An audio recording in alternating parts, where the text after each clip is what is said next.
হরে কৃষ্ণ।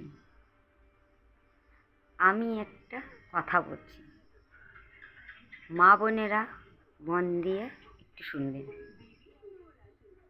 যদিও আমি জানি না ভালো, ভিডিও তো অত করতে পারি নাই, কিন্তু চেষ্টা করছি। মহামান্য মুখ্যমন্ত্রী, ওনার হয়ে কিছু আমি কয়েকটা কথা বলি। দেখো, সবাই মুখ্যমন্ত্রীর হয়ে বলছে যে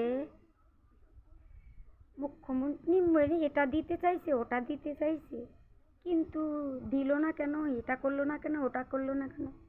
আরে ভাই, করবে করবে তো, মাত্র তো জিতলো না, কিন্তু সবার মনের আশা ঠিক পূর্ণ করবে। কি করবে না? তো করবে, ঠিক করবে।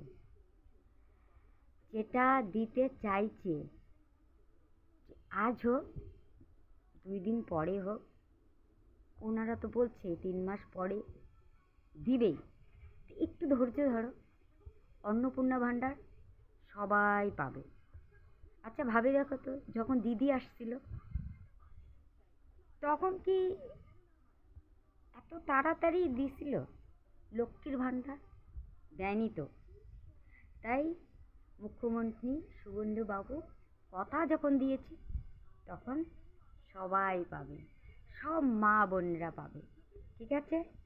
তাই যদি আমার কথাটা ভুল হয়ে থাকে, যে খারাপ হয়ে থাকে, আমাকে ক্ষমা করে দিও।